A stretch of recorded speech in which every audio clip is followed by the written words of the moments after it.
Today we welcome Sara Mastros, author of the Orphic hymns Grimoire. Together, Sara and I had a really great time discussing the origins of Orphism and its role in the ancient world, touching on a wide range of concepts such as the chthonic roots of Orphic practice, the four magical bards, katabasis, Persephone and compost, becoming Muse-Touched, and how these powerful and fascinating hymns can be utilized by the modern sorcerer. Sara's book from Hadean Press is more than a simple translation of the Orphic hymns, but a vast collection of spells and rituals ready to be explored and applied, ultimately providing a comprehensive and approachable access point to these ancient practices. I am your host, Matt Hadfield, and it is with great pleasure that I welcome Sara Mastros to the Hadean Press podcast. Welcome to the podcast. Thank you so much for having me. So, Sara, as well as being an author, you also have a significant presence online, and you provide workshops and classes on a wide range of subjects related to magic. Could you tell us a little more about what got you started on your path? Well, that is a hard question. I get asked this question a lot, and I feel like there's no day I became a witch, but there's definitely a day when I found out other people were also witches. So many people have heard me tell this story before. In this story, look, I don't have a great memory, so I worry that people have heard this story on 6 podcasts and some of the details are different. I'm doing my best, guys. In this story, I don't know, 9 to 11, maybe. My mostly estranged grandfather sent me a birthday gift. Note, it was not even remotely my birthday, but that's cool, whatever. He sent me a gift certificate to a mail order book catalog and a paper catalog. Now, for young people, I want to remind you guys that this story is set in olden times and there's no internet. And I grew up in Amish country. So the books that were available, I mean, I'm not Amish. I didn't grow up on a farm, but I'm saying I grew up in the country in a place where there was not a lot of witchcraft books available, right? So pickings were slim until I got this mail order book catalog. And I was looking through, and there in the nonfiction section was a subject called witchcraft. And I knew what nonfiction meant. That meant it was real. And I was excited. And I was like, Mom, are witches real? And she very politically said, some people think they are witches, which I've had occasion to say that in my life as well, right? I was like, can I buy a book of witchcraft? She's like, you definitely can, but you're going to be disappointed. I mean, I think my parents thought it was a phase I would grow out of, which I definitely have not. But I got 2 books, which she was right, were both pretty disappointing, but for different reasons. The first one was, I feel bad, I don't actually remember the name of this book. I just call it Buckland's Big Blue Book of Bibbidi Bobbidi Boo, and people know what I mean. It's at least in the US, right? The version we had was an 8.5 by 11 bright blue book with a white pentagram on the front by Ray Buckland. Maybe it's called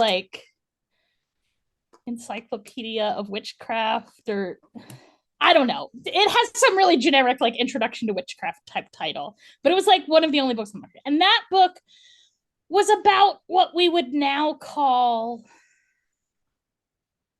it was about the non-initiatory kind of British-ish Wicca. So not Gardnerian or Alexandrian, but the pop version of that, basically, which in the 90s or the 80s, really, when this story is set in the US, we would have just called that Wicca.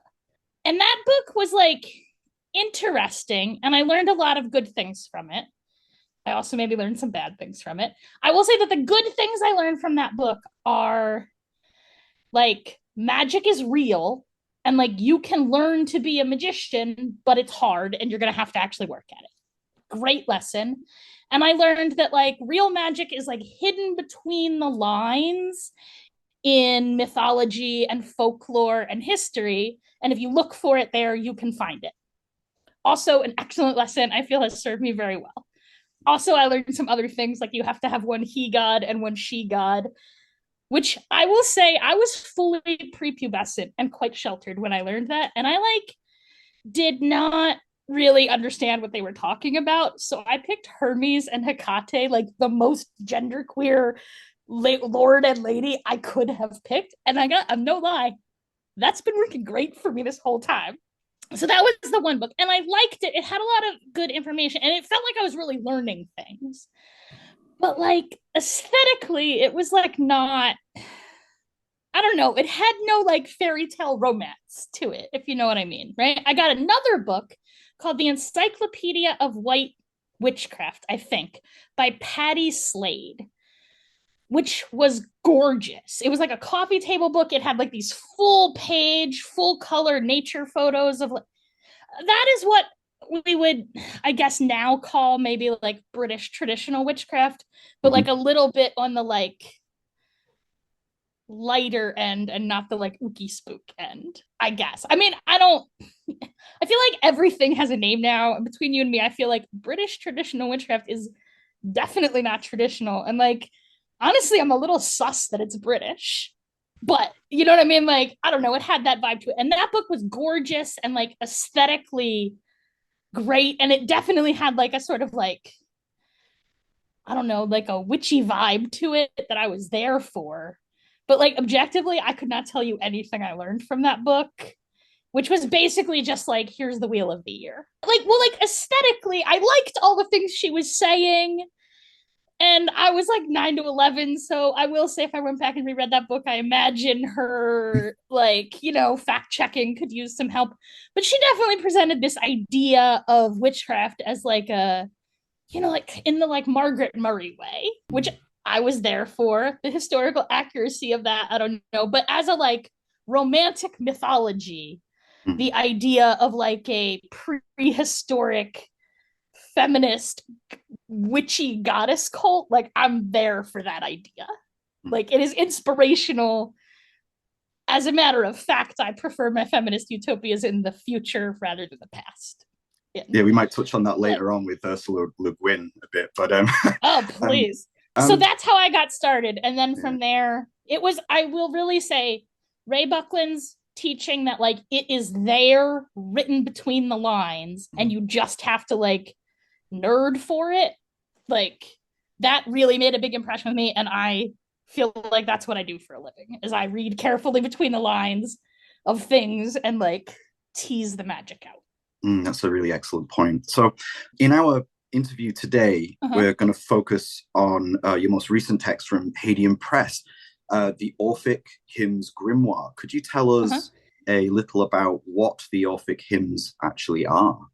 The Orphic hymns are a collection of sacred poetry from ancient Greece in the form that I personally would say there are two most important like collections of sacred invocational poetry, what we would call hymns in ancient Greece: the Homeric hymns and the Orphic hymns. The Orphic hymns, in the form we know them, were probably written on like, I would say like the western coast of Turkey, somewhere between probably like 300 BCE and 300 CE, but almost undoubtedly like reflect an older oral tradition. Relative to the Homeric hymns, and also relative to like what I think, at least in America, we think of as like sort of mainstream Greek mythology.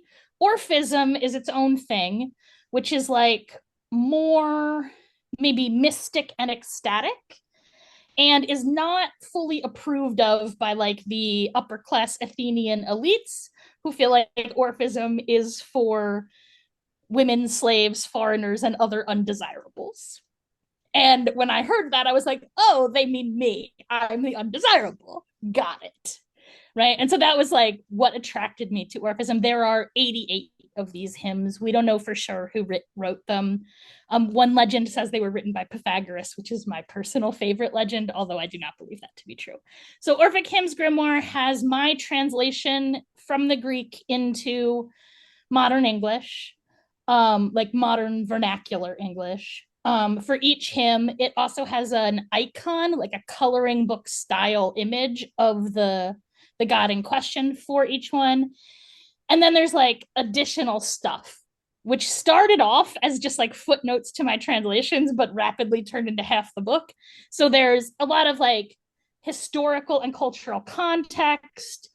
Some of them have spells that go with them. Some of them have like sort of some additional like stories, some original mythology, but most of them have some combination of like historical context, some like linguistic context about the hymn, and usually a spell or a ritual to go with them. And I tried to, the ones that have more comments are sometimes the ones that like I have a lot to say about, but also I tried to say more about like the things that I thought were harder to learn about, right? So like Athena, for example, there's very little extra material about Athena, which is partly like that's not, I mean, not that I have any issue with Athena much, but like I'm not an Athena devotee. And I think a close reading of this text, I think you can really tell which ones are my favorites and which aren't. And similarly for the illustrator, and those are not the same like mix. Like his Hercules icon is amazing. In my opinion, maybe the best one in the book. And that's because like that is a spirit he works with a lot, but also it's because his background is in comic book art, which is like really well suited to Hercules, the superhero. Right. So what is it specifically about Greek mythology that captured your attention in the first place? Well, I'm Greek on my father's side, so I sort of grew up with a lot of Greek mythology. And I'm Greek on my father's side and Jewish on my mother's side, Ashkenaz on my mother's side. And I definitely grew up with the understanding that like the gods of ancient Greek were the gods of my father's people in exactly the same way that I understood like the God of Israel to be the God of my mother and my mother's people. Like to me, that was just the exact same relationship. Though what I usually say is that like I grew up atheist, but I don't practice anymore. Like I'm a recovering atheist. The other thing is, at least in the States, like we get Greek mythology as just like part of our cultural inheritance. Like we learn some, I mean, not much, but like we learn about the Greek/Roman myths in school. And so I guess for me, like those were just that was the first kind of paganism I encountered. And, you know, when I was coming up in Wicca, I was told that like you should focus on like the pagan ways of your ancestors. Advice I do not entirely agree with.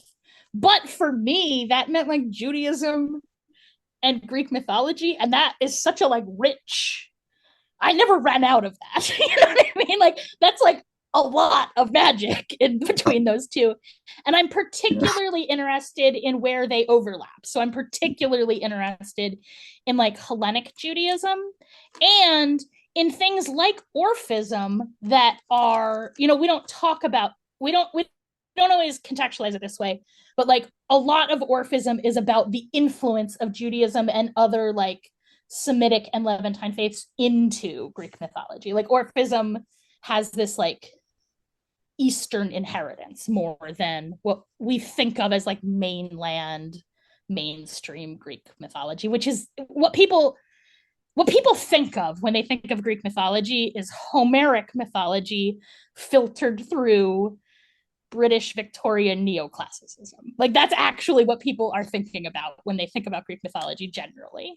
And compared to like that, Orphism is definitely like has a more like Anatolian and Middle Eastern influence and is a little more. I'm about to say something that, sorry, I know I paused for a long time. I'm trying to think about how to say this.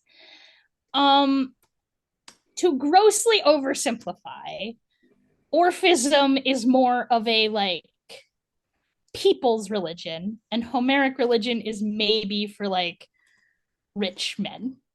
The polis. Yeah, I mean, you know, it's complicated. Like, look, what we call ancient Greece, I'm making air quotes that no one can see because this is radio.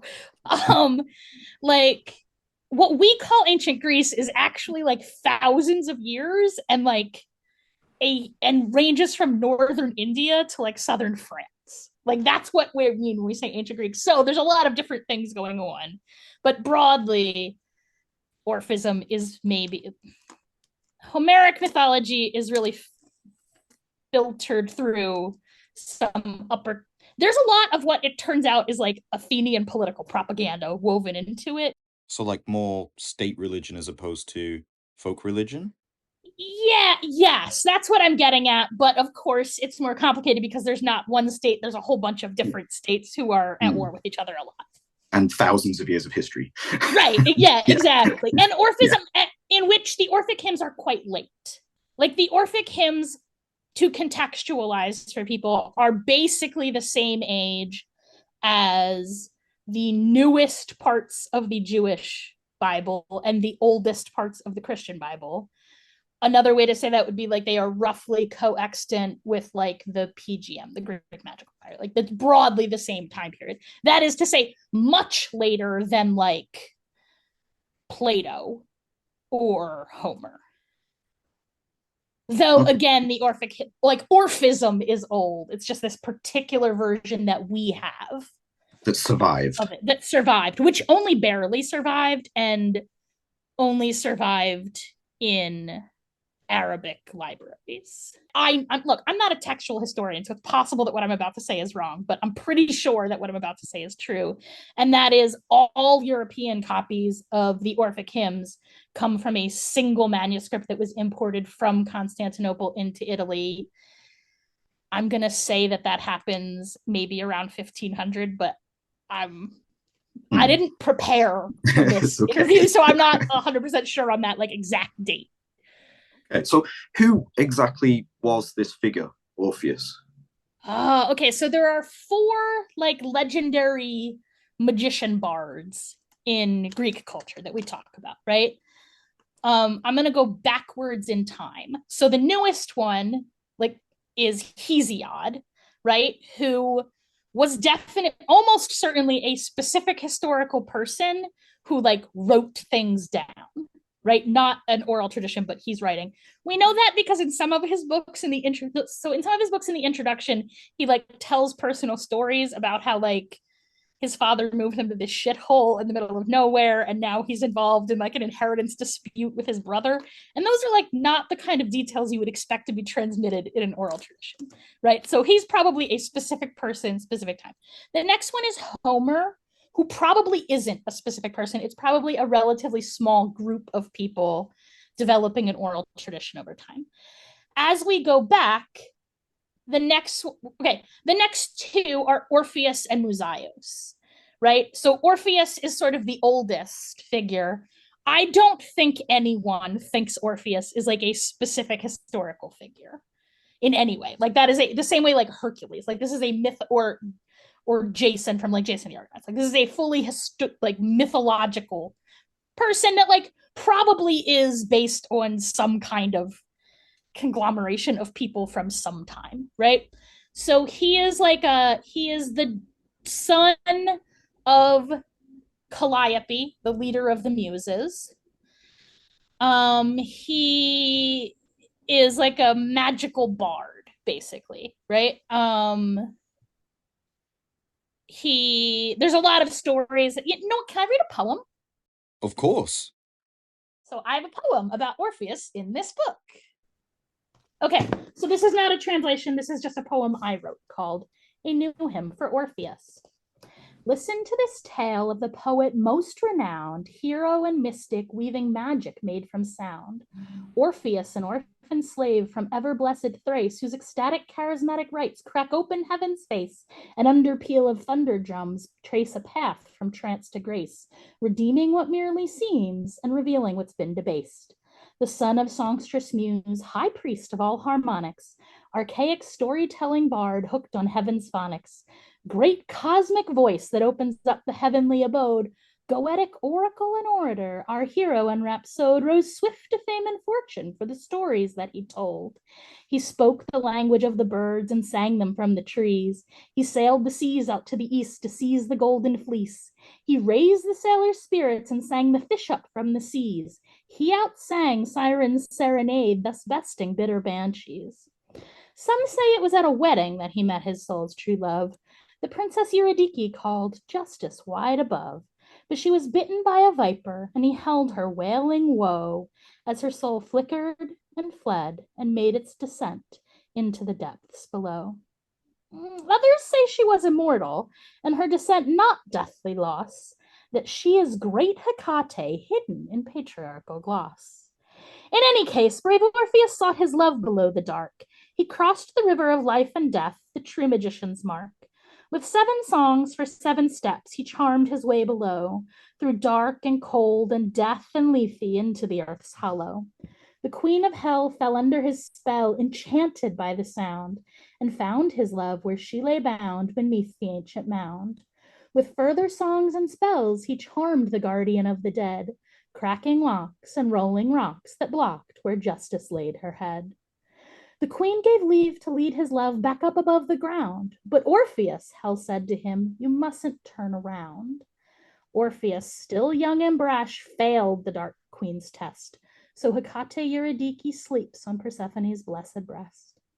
In impotent goetic woe, Orpheus returned to wild Thrace, and once again gained widespread fame for his voice and pretty face. But he wallowed in bitter fury, forswearing she who was his love. He blasphemed the queen below and worshipped only him above. He taught his men to oppress women and engage in child rape. So Maenads ripped him limb from limb and took that pretty face. With such death, his soul was cleansed, his rage finally abated, and he came at last to his true love's arms in the dark where she had waited. Orpheus died while he yet lived. That's what makes a mage. He went below and rose again. He paid hell's steep tithe wage. If you would follow in his steps, if you would open up the ways, dare to raise Keyholder's torch and seek wide justice always. This secret rite will teach to you if you read his hymns with care and allow illuminating dark to lay the long way bare. Mystery cannot be penetrated. She must penetrate you. Climb your way up out of hell, but keep faith with what's beneath you.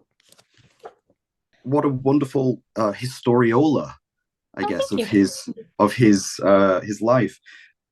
My first question immediately from listening to that wonderful poem is exactly how much of a chthonic tradition does Orphism represent? Look, as I said, we all have our biases. Orphic Hymns Grimoire has a clear phonic slant. Orphism certainly has a phonic slant relative to mainstream Greek mythology, right? So, okay, Orphism can mean a lot of different things. I'm not going to have this quote exactly right because I didn't look it up, but there's a famous classicist named Martin West, and he says that something very like that Orphism is the tradition for naming things after Orpheus. And that's true. It's kind of hard to say exactly what Orphism means, but broadly, there are sort of 2 things we mean. One thing that we mean is like a style of practice, right? It is what we would today, at least in the States, call a charismatic or ecstatic practice. So like snake handling and like flopping around on the floor, speaking in tongues and all that business, that like in ancient Greece, they would call that kind of practice Orphic, and they would mean it in the exact kind of like disapproval way that I just said, like snake handlers, right? Like it wasn't it was a pretty pejorative term when applied by certain people, like say Plato, right? But Orphism is also, it has its own like sort of cosmology and theology that is like similar to what we think of as mainstream Greek mythology, but focuses more on sort of chthonic aspects and particularly on like Demeter, Persephone, and especially Dionysus. And has to grossly oversimplify, they have like an elder Dionysus called Zagreus, who is generally understood to be the son, maybe by adoption, of Persephone. And there's like a whole Zagreus mythology, but Zagreus is like in Orphism presented as sort of like the first coming of Dionysus, and what we think of as Dionysus is like the second coming of Dionysus. And that thing that I just said about like Zagreus dies and is born again as Dionysus, that dying and rising thing is quite central to Orphism, which is in essence a reincarnation cult. I would say, like, I'm going to get some pushback to grossly oversimplify, I would say the essential mystery of Orphism is reincarnation. Okay. All right. And of course, you just mentioned previously as well, this is a grimoire. So Yeah. why is it that you refer to this text as a grimoire? Well, I understand the word grimoire to mean a lot of different things, but first and foremost, I understand it to mean like a textbook in this tradition, which now I think we might call Goetia, right? Though that word can mean a whole lot of different things. But like there is a tradition that's, I don't want to say starts, that like I'm going to start talking about in like the PGM, which obviously also has like a whole long complex history, but starting with like that sort of magic and working its way through like the hygromantia, and then through like the Solomonic magical tradition. We have these textbooks of that tradition, which are called grimoires. The word grimoire means textbook. It is closely related to the word grammar, right? And so, but grimoire can mean a lot of other things too, right? Normally, when we talk about a grimoire, we're talking about like a spirit catalog, right? Which Orphic hymns definitely is. And we are talking about a spirit catalog with like some invocation instructions, but the Orphic hymns are invocations. That is their essential nature. And also there's a bunch of like spells in it. So that's why I chose the word grimoire for it, is to like situate it clearly in that tradition. Though I definitely understand that like I am not saying that the Orphic hymns themselves should be understood as a grimoire, which I don't think. I think they are best understood as the like liturgy of an Orphic rite, and something that I think not everybody understands, but I promise you, if you just read all of them in order, will become clear to you. It is one continuous liturgy for one ritual. Like they're in order as a full ritual. And I don't know how to explain that except to say like as a magician, if you read them, you can tell. Like they're, it starts off by opening the gates with Persephone, and then you slowly move into like night. So this is a ritual that happens at night. Dawn is at quite near the end, right? And there's like this building of power, and then in the middle it sort of peaks with Aphrodite, and then this sort of like eye of the storm, like series of Dionysus hymns. That's where like maybe the real mystic oomph is, and then it's a katabasis rite. You work your way down into the underworld from there, and then like death is near the end, and then you come back up at the end. Very similar to the Historiola you just read of Orpheus. Yeah, I mean, there's like in Greek magic in particular, but also like what we think of as Anglophone magic is deeply built on that same tradition, right? Like the fundamentals of ritual. Yeah, there's like a structure to a ritual that is also like the structure of like a Catholic mass. Like there's just a way to structure a ritual in that tradition. Whereas I will say like Jewish ritual, there's like a different structure to it.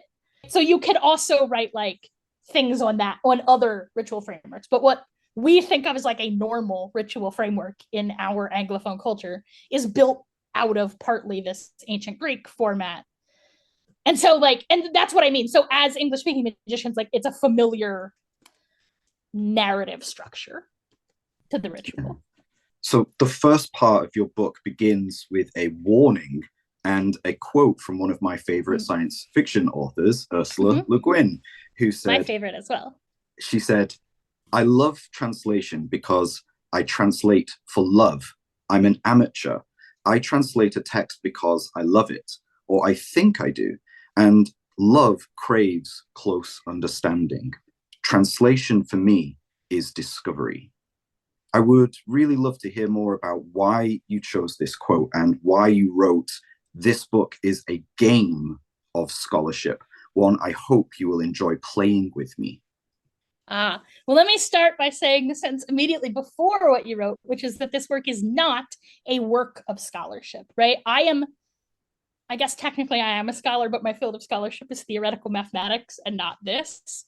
But like, I am not a scholar and I am not attempting to engage. Like, I'm a nerd and I try and be right about stuff. Like, I have a deep commitment to like speaking true things in books, right? But I'm not a scholar and I am uninterested in producing academic work. I know because I quit academia to witch. Like I did that for a while in math of all things, and I don't want to do that anymore, right?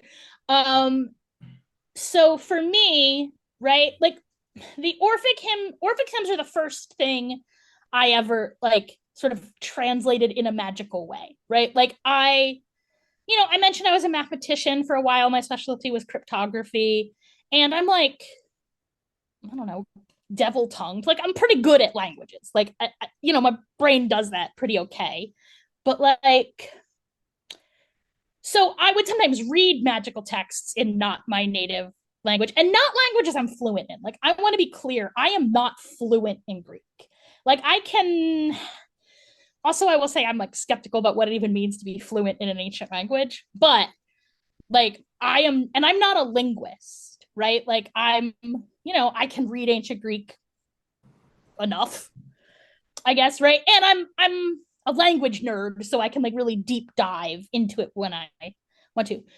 But Orphic hymns are the first thing I ever sort of translated for other people. And it went like this. I was working with Thomas Taylor's hymns, and the more I learned about like Greek history and mythology, sometimes I'd be reading them and I'm like, that doesn't sound like something somebody in ancient Greece would say. That sounds like something a British Victorian neoclassicist would say, right? And so I started looking to the Greek because there were certain places where like I was like, is it? And I would go back and look at the Greek and dig in and be like, oh, that's not how I would translate that.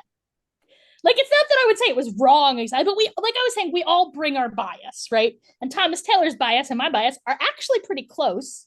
Like, Thomas Taylor was routinely referred to as Thomas the Pagan Taylor by his contemporaries. And rumor has it he sacrificed a goat in his backyard every time he started translating a new text. Like, he's like so much cooler than people know about. Please, somebody listening, please like write a biography of that guy because he's awesome, or make a mini series of his life. Like he's a cool guy. But yeah, so that's how it started. And then I started putting some on Facebook. And I don't know, I enjoy writing poetry, so I made them a lot of there are only 4. Well, actually now there's a new one that just came out that I haven't even read yet. When I wrote this book, there were basically 2 English translations available. Thomas Taylor's, which I should have really looked up these dates before this interview. Maybe let's say 1790s. Yeah, I was going to say, I think it's around the 1800s.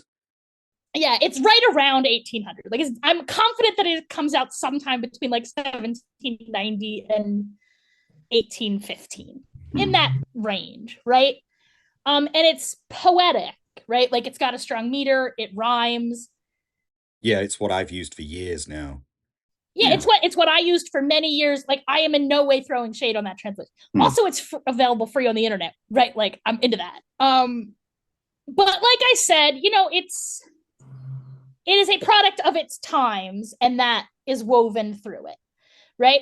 The other common translation is by Apostolos Athanassakis, which is a very like academic. I'm skeptical about ever using the word literal to describe a translation of poetry, especially magic poetry, because like, do you even poetry? Like, you know what I mean? Like, a word for word literal translation to me seems like it misses the point of poetry entirely, but it's super useful as a like historical tool. And that book, I will say, has tons of like amazing footnotes. It's a good book. I strongly recommend it. Those were the only 2 on the market when I wrote mine. Patrick Dunn wrote another translation that came out basically the same time as mine, which is also fabulous. And in truth, if his had already been out, I probably wouldn't have bothered to write one. I don't know if he would say the same, probably. And then there's a new one, actually, that just came out a little bit ago that I have not read. Each of those translations, like, you can feel how it's different. And what I always tell people to think about is, like, when I was working on this, I spent a lot of time thinking about, like, the nature of magical translation. And I started doing a lot of reading about, like, biblical translation, which is very similar, right? In that, like, and I, especially having grown up Jewish, I am very aware that like different Bible translations are super different and deeply biased in lots of different ways. Especially the King James version. Right, which is beautiful poetry. It's not like, but like grossly misstates like as a Hebrew reading Jew, I'm telling you, grossly misstates some of that text. Intentionally twists it, is what I'm saying. And like, but again, I think literal translation of sacred text is like not what it's there for, right? So, but thinking about it that way is really what made me like crave that close contact. So it started off, I just really wanted to know more about these hymns. And it turns out once you fall down that rabbit hole, at the bottom of that rabbit hole, you just have to retranslate them yourself.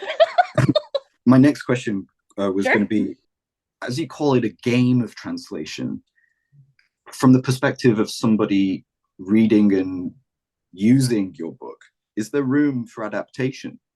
Yeah, absolutely. So in some places, I add some footnotes and tell people, especially like there are a few places where I just deviated, like I changed the meaning of the text.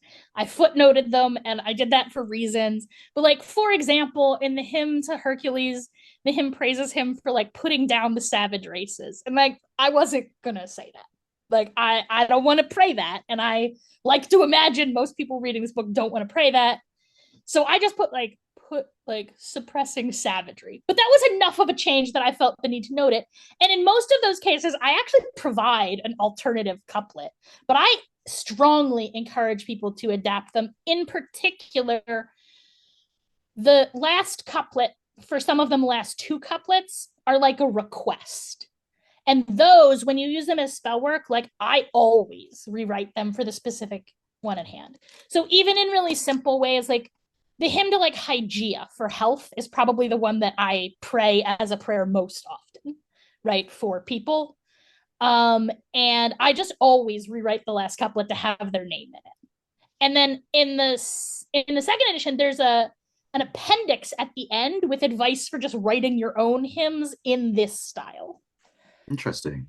Right. So I'm very much in favor of people adapting them. But I mean, they should appreciate that the more they move them, like at a certain point, they're not the Orphic hymns anymore. They're like inspired by the Orphic hymns. But unless they're selling books about them, I don't think that distinction is very important. Yeah. Okay, so in your book, you describe a specific type of spirit called a Herma. What is this exactly, and what is the art of the hermeneutes? Is that how it's pronounced? Yeah. Let me talk about those as sort of two separate things. I'm going to talk about Hermi first, and then I'll talk about hermeneutes. So a herm, or sometimes it's herm, sometimes it's herma. It depends on like how people put it into English. It's a pile of rocks, and it's the oldest kind of idol of Hermes, right? So Hermes is, among many other things, the god of messengers and travelers and roads and travel. And so like a big pile of rocks is the most ancient form of road sign, right? You still see them on like, at least in the States, on like hiking trails, you'll see them sometimes to mark hiking trails, cairns of rocks. Well, that is a herm, right? And then over time that evolved into like a pillar with a head of Hermes on the top. But that's what a herm is, right? It's the oldest form of Hermes, the messenger god, and it's like a road sign, right? So that's what a herma is, a herm. I, by the way, think that Hermes' name comes from the word herm and not the other way around, but it's really unclear. Like, I don't think we really know, but I believe that it goes that order. And then a hermeneutes is like is an epithet for her. Well, okay, the word hermeneutes is not fully translatable. I sometimes translate it as a Hermesonaut, but it means like a person who does Hermes shit. But in context, when it's applied to a human person, it's a job description. It means like a translator or a like go-between or a scribe. If anybody's watched the TV show Rome, the character of Posca is Julius Caesar's hermeneutes. Like, that's what that job description is. But it is also a divine epithet applied to Hermes, right? And so Hermes hermeneutes is like a go-between, is a familiar given by Hermes, right? That like fills that role in a magical sense as a sort of like translator and go-between. And so I work with my hermeneutes as like basically a like magical translator when I'm talking to not humans. because like as much as I learned ancient Greek, like I'm not going to learn to speak like oak tree. Like I'm trying, but there's a limit to how much oak tree I can learn, right? And I try. I listen real hard to that tree, and I know enough oak tree to like understand if its leaves are turning yellow, why, and like what I should do about it. Like I speak a little tree, but I am not fluent in tree. And so hermeneutes is a familiar spirit, a tutelary spirit. Maybe I don't want to use the exact word tutelary there, but a familiar spirit that I work with in that context. And so there's a ritual for like courting one in the book. All right. So I followed your advice at the beginning of the book and went and found one of the gods which inspired me. And we went to read it out loud in my temple at an appropriate hour. I chose Persephone as it seemed apropos, given that at the time of the recording, it had recently moved into autumn. I really enjoyed the reading and found it radically different from the Thomas Taylor translation that I'm particularly used to. And although it contains all of the same beats, could you tell us anything in particular about this specific hymn and the process that you went through in its translation, just as to encapsulate a little something of how you went about doing this? So remember what I said before about like you can tell who my favorites are? Well, Persephone is definitely on that list, right? Like if you let me, will wax rhapsodic about the compost cycle as a sacred mystery. So I will say that like the deeper a relationship I have with the spirit, the like maybe more comfortable I felt putting a little bit of my own spin, because I felt like I could do that with like Persephone's authentic voice. Like, you know what I'm saying? Like I have gone below and seen many things. Like that is an initiation I have. Like I wept in the cave at Eleusis. Like I have a deep relationship with Persephone, and I feel like, which I mean in a very literal, like not astral way. Like there's a cave and I was in it and I wept for like an hour, and it was a whole thing shortly after my parents died. And so I feel like sort of authorized to speak on behalf of Persephone in a way that I do not feel authorized to speak, for example, for like Apollo, right? Or Athena, or any of those good proper government gods. Which is maybe an unfair characterization of Apollo in particular. So, but what you said about it containing all the same beats. So for all of them, my process starts with, okay, the phrase mechanical translation is a like linguistic jargon. It doesn't mean machine translated, like AI translated. It means that like you translate the same word in Greek as the same English word every time, right? That's called a mechanical translation. But as we all know, language is weird and poetry is particularly weird. And so like that does not produce a translation that either is like nice, but also it doesn't produce a translation that actually captures what it means, particularly in the case of poetry, which in its essence, poetry is like shapes you make out of your breath. Like that's what poetry is. And so like the sound of it really matters, right? Even more so than in other, like I would say the defining characteristic of poetry versus other kinds of writing is that the sound of it, the like, is as important as the meaning of the words, right? So the first thing I do is I read the hymn in Greek a bunch of times and really try and, my goal in translating, I always think to myself, like if Orpheus were today writing this in English for Americans in particular, like I'm writing in American English specifically, like how would he say it? That's always my goal, right? And in particular, sometimes that means I have to add in a little bit of extra context, like especially when there's like places referenced. Sometimes I will take just a place name and spin it up into like an entire line of poetry, because I don't think people know where that place is. I mean, some of them I didn't know. I had to like look on a map and research them, and I'm like a big nerd about this stuff. So I feel like if I didn't know it, I better explain what it is. For Persephone in particular, like I maybe really leaned into that Eleusinian understanding of Persephone I have, but it always starts with, I read it in Greek a bunch of times. I read everybody else's translations, and I read like any kind of like, you know, a lot of them have like academic journal articles written about them. So I read those as well, right? And kind of like get a gist of it. And then I do this mechanical translation. And then it's just like a slow, hard process of like twisting it into poetry. But I will say, and also that like upper class British 1800 bias is like more apparent in some places than others. And I feel like Persephone is maybe the exact mystery that patriarchy doesn't care for. And so like, you know what I mean? Like, I feel like some of them are like a little more than others, but also, I don't know. I really love Persephone a lot. Like, in particular, there's a form of Persephone, right? That is sort of like Persephone crossed with Hecate, crossed with the Reshkigal, crossed with Artemis, that is sort of like the PGM witch queen kind of thing. And I am so there for that. Like that is a power close to my heart. I keep looking up because my Persephone idol is like right off camera. I'm entirely sympathetic to your preference here, because for me too. Yeah, especially in the PGM readings of some of the spells, I find those in particular to be exceptionally powerful. So I tangentially mentioned this, but I really want to throw this home. I cannot mean this more literally. Putting your hands in compost at every phase of the garden year, there is no better way to come to understand the mystery of Persephone. I really mean that in the most literal sense possible.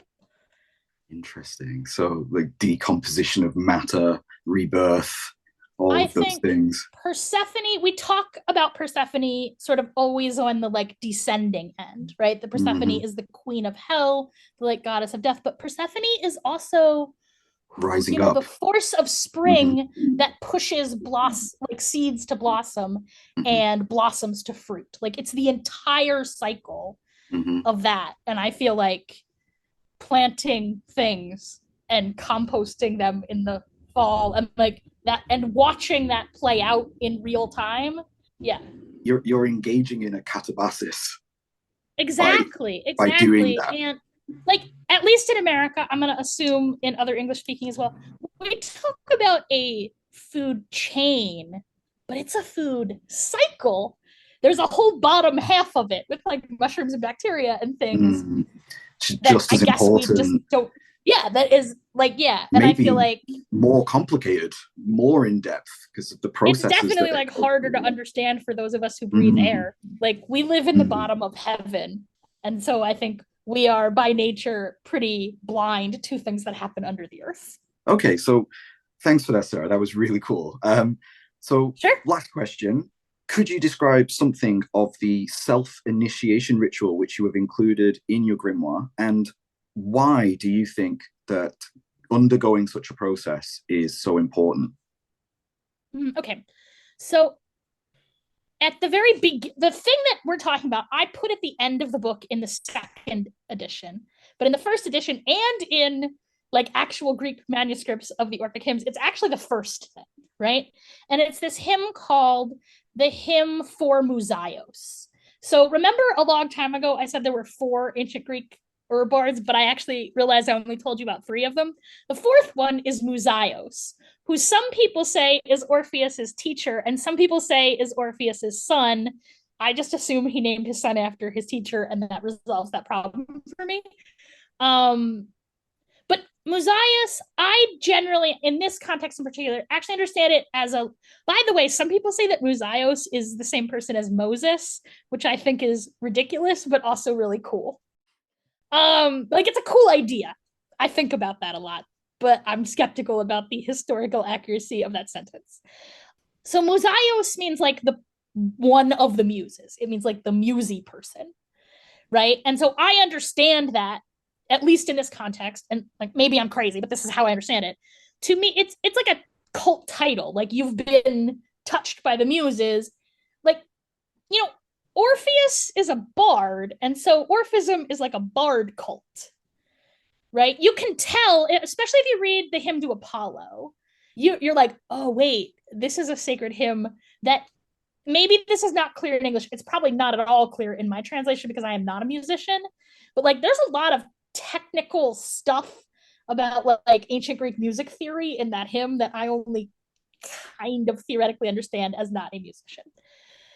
So, like, Museos, a person who is touched by the Muses, Orpheus is the child of the Queen of the Muses. So I understand that to be like an Orphic initiatory title. And so the first hymn, the text says basically like, learn this hymn. It's the best spell there has ever been. And when I read that, I was like, yes, please. Okay.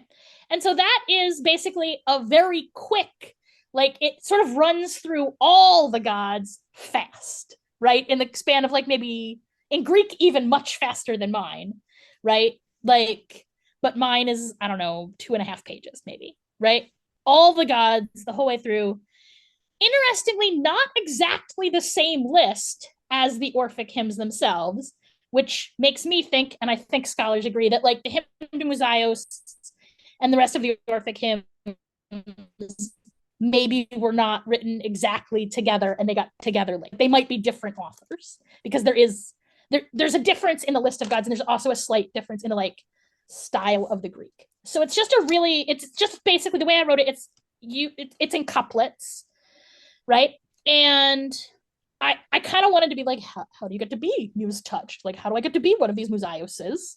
And the essence had to be in this spell for the Museos, right? So I sort of constructed this initiation out of that hymn and also out of some other ancient Greek texts. There's a PGM one called like, there's a PGM initiation called like for Orpheus the Initiator. And that is like, so there are these building blocks that I put together to form this initiation, which like the essence of it is just memorize that.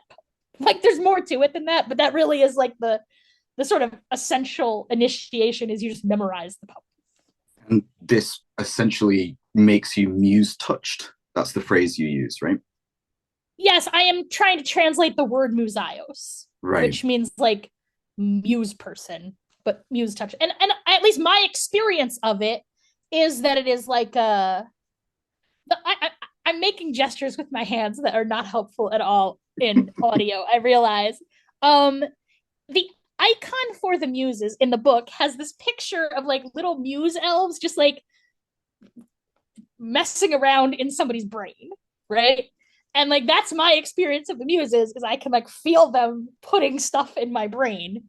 Like, and so that is sort of the essential, like, I guess, state of consciousness that I am trying to inculcate in that hymn, both in a like immediate sense, like you can recite the hymn without the initiation, you just recite the hymn when you like need inspiration, although in truth I think the hymn to the Muses is better for that, right? But also as a like long-term thing, you can like establish a relationship with the inspiring spirits of Orphism, who I understand to be the Muses. Like, not the inspiring spirits of Orphism, the inspiring spirits of the Orphic hymns in particular, right? The inspiring spirit of Orpheus, who is a son of the Muses. Right. So that's sort of like the function of that ritual. And people have reported good results. So it works for at least some people who aren't me. Well, especially as the title of your book is the Orphic Hymns Grimoire. It's pretty important, I think, to give people a doorway to walk through to begin the process, so that they can begin the work. But they've essentially created a point in time where they've like an initiation point where they've said, okay, this is it. This is the liminal process where I've taken a step through this door. And I've absolutely, and much easier than the traditional Orpheus initiation, which is to die and then come back to life. Which, like, I am not encouraging people to do anything dangerous, but near-death experiences are powerful magical initiations. Yeah. All right. That's been my experience. Thank you so much for that, Sarah. I've really enjoyed this conversation, and the absolute wealth of information that you have packed in this text is honestly beyond measure. I'm really grateful that you came onto the show. How can our audience find you online, and do you have any upcoming books or projects which we should keep our eyes open for in the future? Thank you for having me. First, I have also had a lot of fun. The easiest places to find me online are Witch Lessons, like WITCH lessons.com. That's me. Or you can just Google search my name. If you put quotes around it, like Sara Mastros is not a common name. So if you put quotes around it, I'm going to come right up in that Google search. But you got to use quotes because it thinks my name is Sara Mastro, which is not my name. Those are the easiest way to find me. In terms of upcoming, when is this going to be on the air? This will be on the air on the 20th of October. Okay. Because I have stuff in between now and then. Okay, so after that, my next live appearances are at the Convocation Conference in Detroit in February, and then the Sacred Space Convention in Maryland in like Easter weekend, the last weekend in March. And then June 23rd, maybe, whatever that Saturday. I'm going to be at the Magickal Women's Conference in Birmingham in late June, and I'm sure that the text that you are seeing with this audio recording will tell you when that is. And then I am doing a reading at Watkins in London, like later that week. And then I am doing a lunar witchcraft retreat in Italy in July. And you know, COVID, I really like doing in-person appearances. And during COVID, I didn't get to do any. So now I booked a ton of them.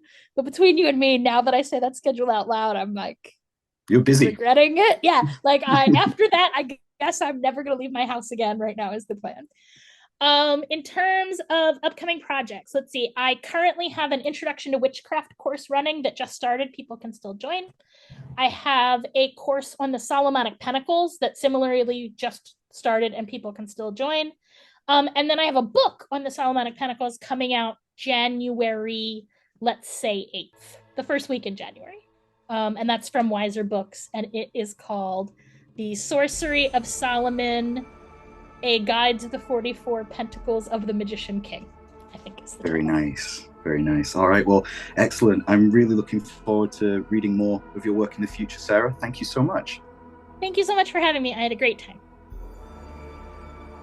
That was Sara Mastros describing in wonderful detail the nature of the Orphic hymns and their role in both history and modern practice. Her book, The Orphic Hymns Grimoire, is well worth having on your shelf, not only for the excellent artwork by Brian Charles, but the content and overflowing wealth of information which is packed around these hymns shows that Sara is not simply a translator, but a genuine practitioner. To those of my fellow grimoire workers, witches, and cunning folk who are interested in what Jake Stratton Kent referred to as liturgical transplant in his book Goetic Liturgy, it is through materials such as this that we can explore the chthonic reaches of myth and historiola to expand our understanding of ancient practices while framing them in a modern context. I would also like to specifically note that no goats were sacrificed in the making of this podcast. You will find all of Sarah's links in the description below, and I'm sure it won't be long until I have her back in the future.